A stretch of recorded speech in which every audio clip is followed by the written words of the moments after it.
জ্বালানি পরিস্থিতি নিয়ে আলোচনা করব আর এই জন্য জ্বালানি পরিস্থিতি নিয়ে আলোচনা করতে আমাদের স্টুডিওতে উপস্থিত হয়েছেন এমআইএসটির অধ্যাপক জ্বালানি বিশেষজ্ঞ ডক্টর মোহাম্মদ আমিনুল ইসলাম।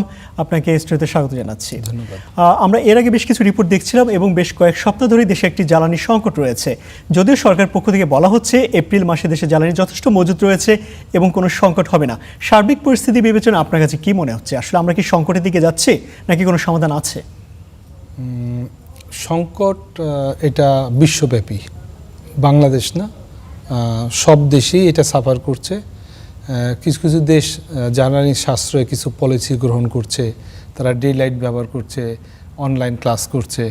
এখন যেটা হলো যে বাংলাদেশ যে ধরনের জ্বালানি ব্যবহার করে, যেমন আমাদের ডিজেল প্রয়োজন হয়, এলপিজি প্রয়োজন হয়, এলএনজি প্রয়োজন হয়। আমাদের দেশীয় উৎপাদন অনেক কম। যেমন আমরা ক্রুড অয়েল ব্যবহার করি, ইস্টার্ন রিফাইনারি মাত্র 3 দিন তার মজুদ আছে। এখন যদি ক্রুড অয়েল না আসে তাহলে ইস্টার্ন রিফাইনারিটা বন্ধ হয়ে যাবে, আমাদের ডিজেল উৎপাদন বন্ধ হয়ে যাবে। এবং ডিজেলটা আমাদের প্রায় বছরে 50 থেকে 60 লক্ষ টন প্রয়োজন হয়। অকটেন প্রয়োজন হয় 5 থেকে 6 লক্ষ টন, জেটে 1 কেরোসিন সবই প্রয়োজন হয় অনেক বেশি। এখন যেটা সরকারের হাতে যতটুকু আছে, যেইভাবে জাহাজের শিপমেন্ট আসতেছে 30,000 টন, 15,000 টন, আসলে এটা সাফিসিয়েন্ট না।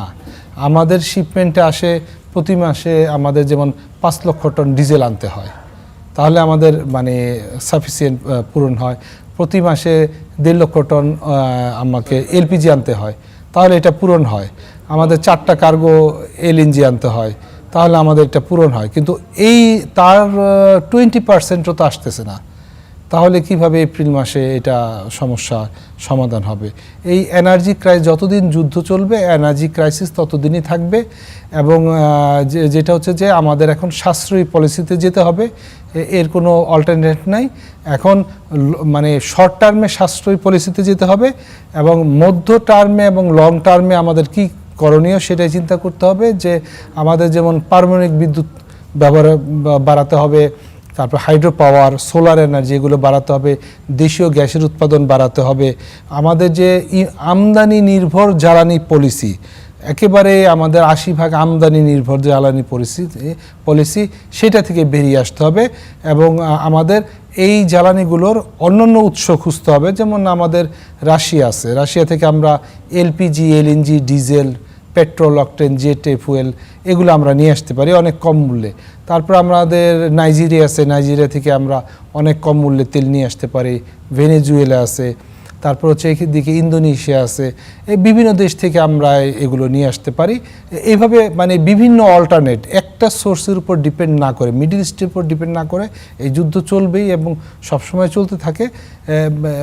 আমরা বিভিন্ন সোর্স এবং বিভিন্ন অল্টারনেট এনার্জি ব্যবহার করলে আশা করি আমাদের এই সংকট থেকে আমরা সরকার বর্তমান সময় যে পদ্ধতি নিচ্ছে জ্বালানি সংকট মোকাবেলার জন্য, পেট্রোল পাম্পগুলোতে কিছুটা জ্বালানি তেলে একটা সীমা নির্ধারণ করে দিয়েছে। এই ব্যবস্থাটা আসলে কতটুকু বাস্তবসম্মত কিংবা এই ব্যবস্থা আসলে কতটুকু সমাধান আসবে? এটা আসলে সীমানা নির্ধারণ, যেমন একটা গাড়ি প্রতিটা পেট্রোল পাম্পে দেখবেন যে লাইন ধরে আছে। মানুষের যে আসলে মানে জ্বালানিকে বলা হয় ইকোনমির লাইফ ব্লাড। একটা লোক অফিসে যাচ্ছে, একটা মাল পরিবহন হচ্ছে, তার তো কর্মঘণ্টা এখানেই নষ্ট হয়ে যাচ্ছে।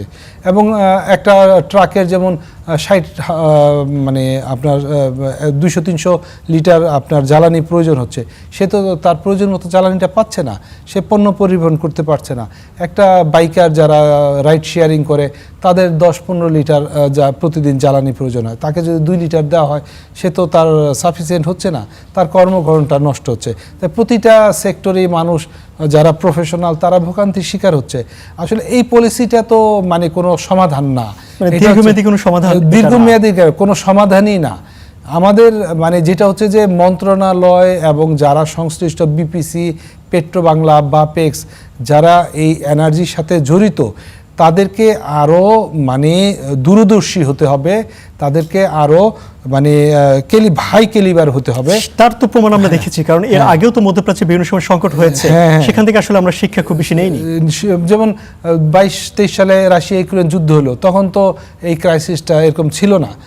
মানে সবসময় আমাদের দেশে আমরা কি করি, আমরা যে যুদ্ধ লাগতেই পারে আমরা 3 মাসের মজুদ রাখি, কিন্তু এখন দেখা যায় 15 দিনের মজুদ, এমন একটা তলানিতে আমাদের মজুদ দাঁড়িয়েছে 15 দিনের মজুদ। 15 দিনের মধ্যে তো একটা আমি এলসি ওপেন করে শিপমেন্ট রাখবো না। একটা হচ্ছে যে ইরান যুদ্ধ তো হঠাৎ করে লাগে নাই, এটা তো দীর্ঘদিন, আমাদের পররাষ্ট্র অনেক দুর্বলতা আছে যে হঠাৎ করে লাগে নাই। যে ইরান যুদ্ধ হলে তো আমার হরমুজ পুরোপুরি বন্ধ হয়ে যাবে, এরকম একটা ইম্প্যাক্ট হবে, এটা তো মানে আই ডোন্ট নো, আগে থেকে অনুমান করা যাচ্ছিল। হ্যাঁ, যে এটা তো মানে একটা হুমকি আসতেই ছিল। তখন তো আমাকে যদি যে হ্যাঁ আমাদের জ্বালানি ক্রাইসিস হতে পারে, আমি অন্য যারা ভেন্ডর আছে বা মানে গভর্নমেন্ট পর্যায়ে বা প্রাইভেট পর্যায়ে তাদেরকে নিয়ে বৈঠক করে যে আপনারা অল্টারনেট সোর্স করেন, আপনারা কন্ট্রাক্ট শুরু করে দেন, আপনারা সোর্সিং শুরু করে দেন, আপনারা নিয়ে আসেন, তাহলে তো এই পরিস্থিতি হলো না। একেবারে 11th আওয়ারে এসে যখন পরিস্থিতিটা একবারে মানে কন্ট্রোলের বাইরে গেল, এখন পলিসি করছে।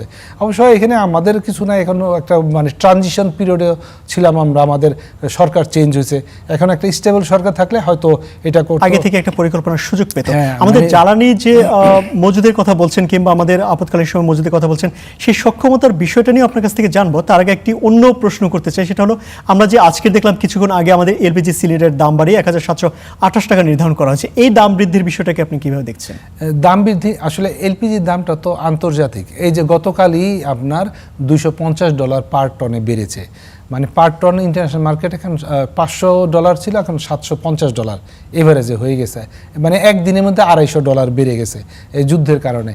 ওইটাই বিআরসি আজকে তারা মানে ব্যবসায়ীদের অনুরোধে তারা দামটা মানে নির্ধারণ করলেন, না হলে তো নতুন এলসি ওপেন হবে না, নতুন কেউ আনবে না, এবং মানে যে এলপিজির উপর যারা নির্ভরশীল, বিশেষ করে কুকিং হাউস-হোল্ড, তারা চরম ভোগান্তিতে শিকার হবে। এবং এখন যে এটা যে 1750 টাকা বা 60 টাকা করেছে, আসলে তো মানে প্র্যাকটিক্যালি এই 12 কেজি সিলিন্ডার এই রেটে বিক্রি হয় না। যখন এটার দাম ছিল 1400 টাকা, তখনই ওটা 2000 টাকা বিক্রি হয়েছে, এখন এটার দাম হয়ে যাবে 3000 টাকা। আসলে মানে প্র্যাকটিক্যাল এবং সরকারের কথার মধ্যে অনেক পার্থক্য পরিলক্ষিত হয়। অবশ্যই এটা আস্তে আস্তে ঠিক হয়ে যাবে। যেটা হলো কি যে মানে কিছু ফ্যাক্টর আছে, যেমন একজন অফিসার যে মন্ত্রণালয় বা পেট্রোবাংলা, যিনি এই যে পেট্রোবাংলা আপনার যে বিপিসির চেয়ারম্যান কিছুদিন আগে নিয়োগ হয়েছে, একজন অফিসারের মানে একটা চেয়ারে বসে তাকে সেট হতে 3 থেকে 6 মাস প্রয়োজন হয়। এই যে এখন একটা প্রতিটা মন্ত্রণালয়ে সচিব, তারপরে হচ্ছে প্রতিটা চেয়ারম্যান, এমডি, তারপরে জিএম, তারা সবাই পরিবর্তন হচ্ছে, তারা ব্যস্ত হচ্ছে তাদের এই প্রমোশন এবং তাদের এই যে পদায়ন এবং কে কোথায় যাচ্ছে, সবাই একটা আতঙ্কে আছে তার কি হয়। এই জন্যে মানে এই দিকে ফোকাস কোনো অফিসারই দিতে পারতেছে না, যার ফলে এই ভোগান্তিটা আরও মানে গুরুতর হচ্ছে।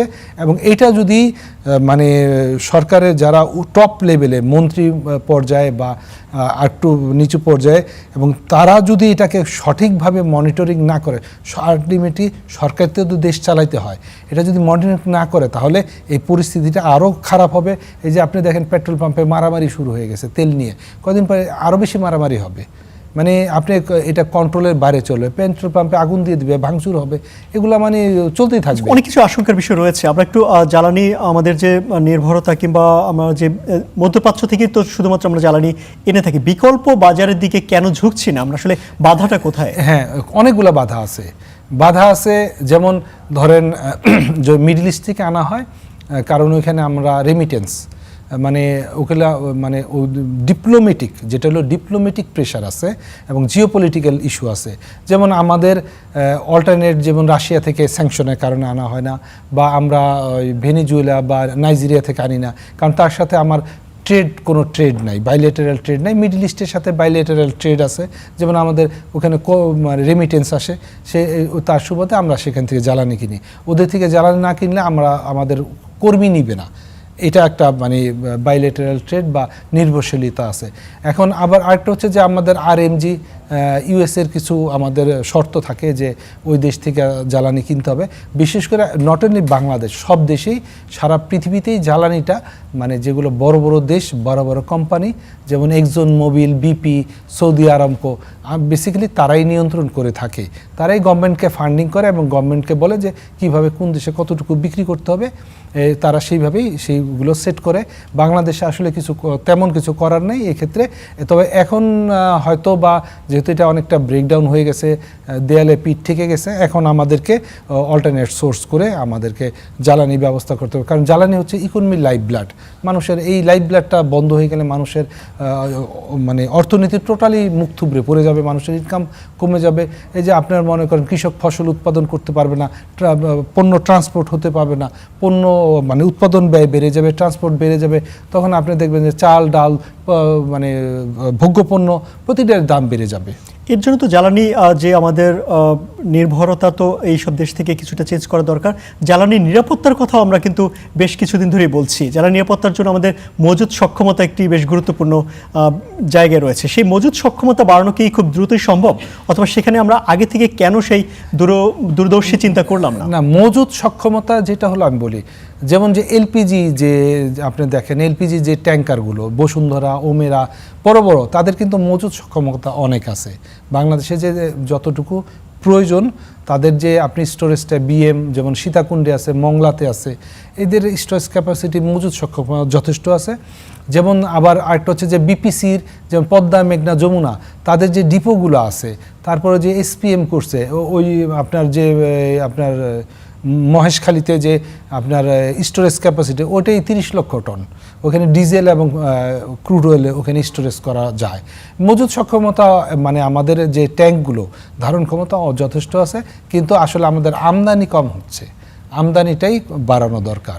আমাদের যে ট্যাঙ্কগুলো আছে সাফিসিয়েন্ট মজুত করা যাবে, কিন্তু এখন তার আমি মজুত করতে পারবো না, কারণ যারা আমাদেরকে তেল মানে gas provider LNG LPG provider যারা আমাদেরকে সাপ্লাই দেয় দেশগুলো, তারাই এখন আপনার যেমন ধরেন কাতারের রাফস গ্যাস, তার থেকে আমি তো ধরেন আমি কমপক্ষে 50 কার্গো এলএনজি আনি বছরে, তাই সেটাতে ধরেন ড্রোন হামলা হয়ে নষ্ট হয়ে গেছে। তার এই পুরো সেট করতে তাদের প্ল্যান্ট আবার পুনরুদ্ধার করতে প্রায় 4 থেকে 5 বছর লেগে যাবে।